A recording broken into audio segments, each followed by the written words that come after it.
Hello student, आज हम 11th परमाणु संरचना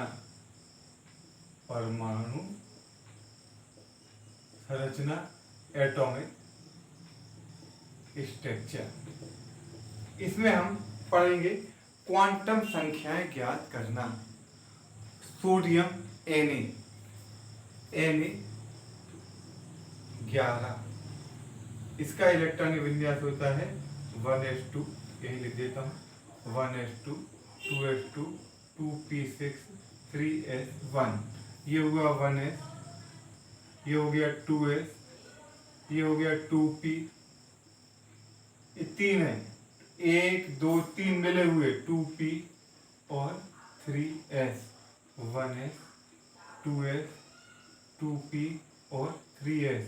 ये पहला इलेक्ट्रॉन, ये दूसरा इलेक्ट्रॉन, ये तीसरा, ये चौथा, ये पांचवा, समझना, ये छठवा ये नहीं है, छठवा, सातवा, आठवा, नौवा, 10वां और 11वां। फिर से एक बार हुंड के नियम से है, पहला, दूसरा, तीसरा, चौथा, पांचवा, छठवा, सातवां, आठवां, नौवां, 10वां और ये 11वां।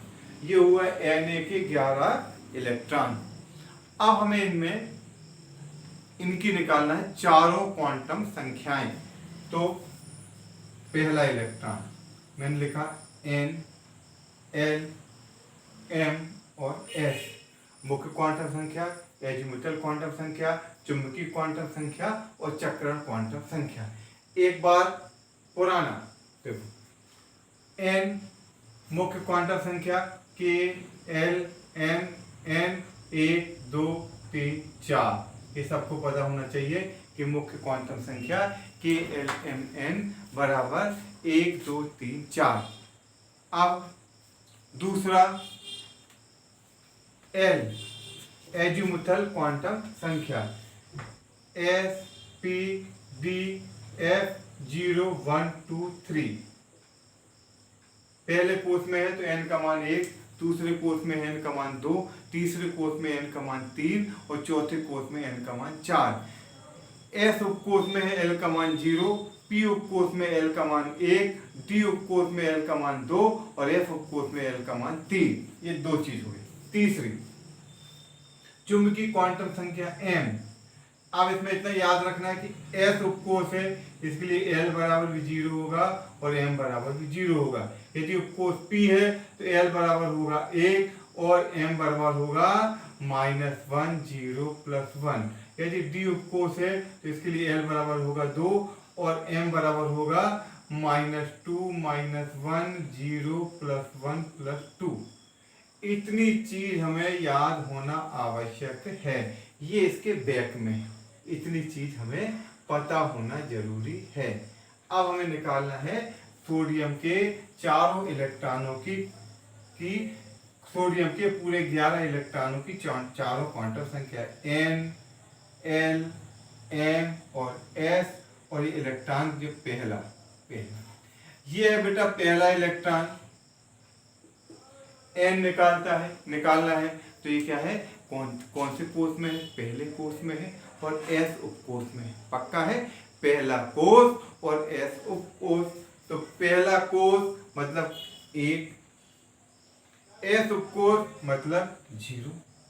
जब S उपकोष होता है तो इसके लिए M का मान भी 0 होता है, तो हो गया 0। और इनमें दोनों में पहला इलेक्ट्रॉन है तो लिखते हैं जनरली, कुछ भी लिख सकते हैं, पर पहला इलेक्ट्रॉन है तो जनरली हम लिखते हैं +½ और दूसरे इलेक्ट्रॉन को लिखते हैं -½ उल्टा भी कर सकते हैं, पर ये ध्यान रखना है कि एक को धन लिखा है तो दूसरे को ऋण हमें लिखना है। तो ये हो गया +1/2, ये हो गया। अब दूसरा इलेक्ट्रॉन ये बेटा है, दूसरा इलेक्ट्रॉन है ये है 1s में, पहले कोष में है तो ये हो गया 1, S उपकोष में है तो ये हो गया 0। L बराबर 0 है तो M भी 0 होगा। और ये दूसरा इलेक्ट्रॉन है इसलिए -1/2 तीसरा। अब थर्ड इलेक्ट्रॉन, अब इसके बाद इसका तीसरा इलेक्ट्रॉन, तो तीसरा इलेक्ट्रॉन जो है वो गिनता हूं 1 2 3। ये 2s में है तो पक्की बात है कोस हो गया दूसरा ये 2। अब देखना देखो एक्चुअल में क्या है, ये लिखा ना 1s, ये है n और ये है l, और सरल ये है n और ये l। देखो n का मान 1 और l का मान इससे पकड़ाएगा SPDF 012 जैसे अपन ने लिखा। देखो 3p तो n बराबर हो गया 3 और p मतलब 1, 3 1। फिर से एक बार देखना मैं कुछ लिखता हूं 4d 3p 5s 6p। देखो n तो दिख ही रहा है, इसमें 4 है, इसमें 3 है, इसमें 5 है, इसमें 6 है, n है, इसमें ये हो गया n। अब l तो देखो d है तो 2, p है तो 1, d है तो 2, p है तो 1, s है तो 0 और p है तो ये 1। ये हो गया n और l। अब आया तीसरा m। तो देखो m में क्या है ये याद रखना पड़ता है कि जब l 0 होता है तो एक ही उपकोष है तो m भी 0 होगा, पर जब l 1 है तो m का मान 3 उपकोष है, 3 उपकोष में कैसा रखाएगा -1 0 और +1। जब d जो है 5 है तो क्या होगा -2 -1 0 +1 +2। ठीक, अब देखना है। अब और इसको यदि तुम्हें सरल करना है तो मैं और सरल कर देता हूं, जो तुम देख के ही समझ जाओगे कि इसमें जितने ऐसे सबके ऊपर 0 लिख लो और p में लिख दो -1 0 +1। अब ये जो है बस ये ध्यान रखना है कि ये वैल्यू है m की।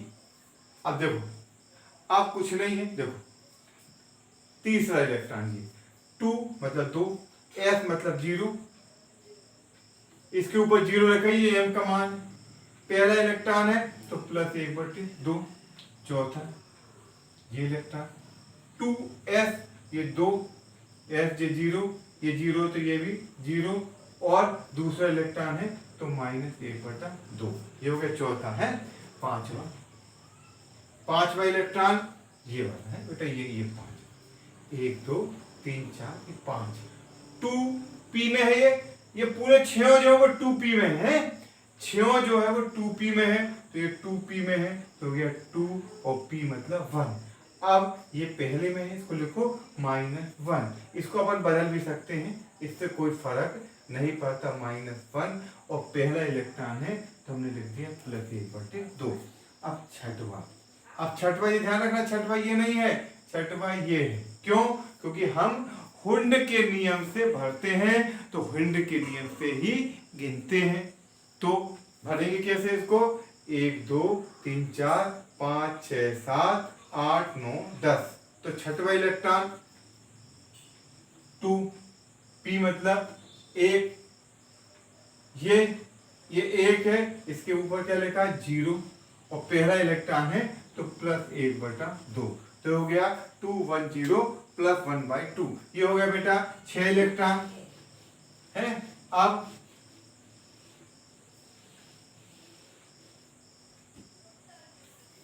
सातवां इलेक्ट्रॉन 1 2 3 4 5 6 और ये 7 काय में है 2p में, तो लिखा 2p मतलब 1, ऊपर +1 और +1/2। आठवां इलेक्ट्रॉन 1 2 3 4 5 6 7 और ये 8 मतलब ये वाला आठवां 2p में है, 2 तो हो गया 1 हो गया। अब ये क्या है -1 में, पर अब ये ध्यान रखना पहला इलेक्ट्रॉन तो अपन पहले लिख चुके हैं, अब ये कौन सा इलेक्ट्रॉन है दूसरा, तो ये हो जाएगा बेटा -1/2। नौवां इलेक्ट्रॉन 1 2 3 4 5 6 7 8 और ये 9 2p मतलब 2 और 1, ऊपर 0 और पहला इलेक्ट्रॉन पहले लिख चुके हैं तो ये जाएगा -1/2। 10वां 1 2 3 4 5 6 7 8 9 10 ये वाला इलेक्ट्रॉन तो 2p मतलब 2 1 +1 और दूसरा इलेक्ट्रॉन है तो -1/2। अब 11वां इलेक्ट्रॉन 1 2 3 4 5 6 7 8 9 10 और 11 ये 3s में है 3 मतलब अब n का मान 2 नहीं रहेगा, n का मान हो गया 3, s है मतलब 0, ये 0 तो ये भी 0 और प्लस 1/2। ये हो गए सोडियम के पूरे 11 इलेक्ट्रॉनों की चारों क्वांटम संख्याएं। सोडियम के जो पूरे 11 इलेक्ट्रॉन हैं इनकी क्वांटम संख्याएं हम इस प्रकार से ज्ञात कर सकते हैं। अब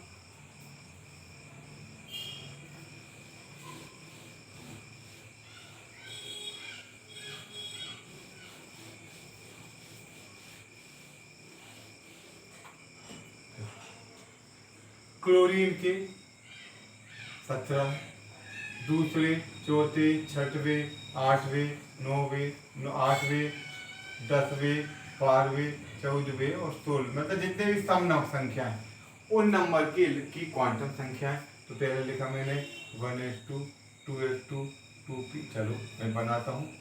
ये 1s, ये 2s, ये 2p,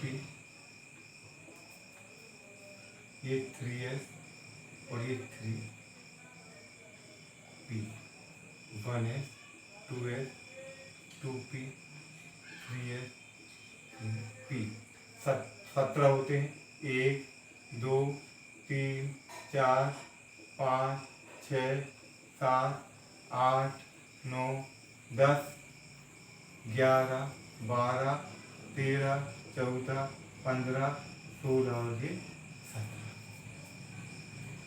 अब इसमें दूसरा इलेक्ट्रॉन, बेटा दूसरा इलेक्ट्रॉन ये है। अब देखो, अब यदि तुम चाहो तो m के मान ऊपर लिख सकते हो, इससे तुम्हारा काम बहुत सरल हो जाएगा।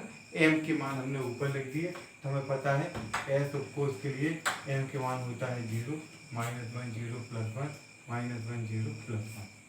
ठीक, m उपकोष के लिए होता है 0, ये हो गया -1 0 और +1। ठीक, अब ये दूसरा इलेक्ट्रॉन, तो ये दूसरा इलेक्ट्रॉन है, तो बेटा ये दूसरा इलेक्ट्रॉन 1s में आता है। मैंने लिखा n, l, m और s। देखो 1s, तो ये तो देखो ये तो यहाँ लिखा गया 1, s वही s p t f 0 1 2 3, s मतलब 0, ये 0 ऊपर 0 लिखा ही, और दूसरा इलेक्ट्रॉन है तो -1/2। अब चौथा 1 2 3 4, चौथा इलेक्ट्रॉन मतलब ये वाला, तो 2s है तो 2 और 0, ऊपर 0 है ऊपर लिख दिया 0, और दूसरा सेकंड इलेक्ट्रॉन है -1/2।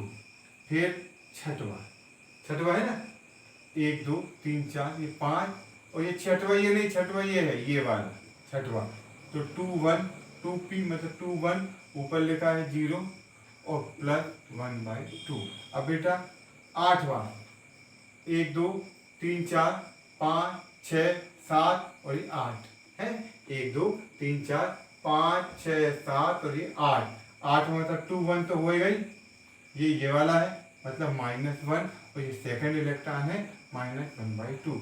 अब 10वां 1 2 3 4 5 5 6 7 8 9 9 और 10, ये वाला मतलब 2 1 +1 और -1/2। ऐसे ही तुम 12 14 16 भी ज्ञात कर सकते हो। तो ये हो गए क्लोरीन के इलेक्ट्रॉनों की चारों क्वांटम संख्याएं, क्लोरीन के इलेक्ट्रॉनों की चारों क्वांटम संख्याएं। ठीक, अब इसके बाद है इसमें एक आध टॉपिक और बचा है, बाकी पॉली का अपवर्जन नियम। अब इसके बाद है पॉली का नियम, बिल्कुल सरल है कि किन्हीं दो व्यक्तियों के क्वांटम संख्या क्या होती है, पता या एड्रेस। क्वांटम संख्या होती है पता या एड्रेस। तो जिस प्रकार से दो व्यक्तियों के पते समान नहीं हो सकते हैं, एड्रेस सेम नहीं हो सकते हैं, इसी प्रकार किसी एक परमाणु में दो इलेक्ट्रॉनों की चारों क्वांटम संख्याएं समान नहीं हो सकती। किसी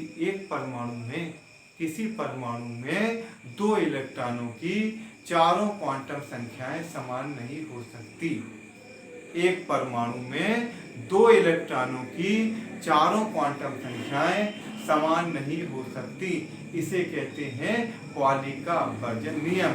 मतलब ज्यादा से ज्यादा समान होंगी तो होंगी 3, परंतु चौथी क्वांटम संख्या हमेशा भिन्न होगी। अब मन में प्रश्न आया था कि सर कह रहे थे किसी दो व्यक्तियों के पते समान नहीं हो सकते। अब आप भी कहोगे कि सर दो भाई हैं तो उनके पते समान होंगे।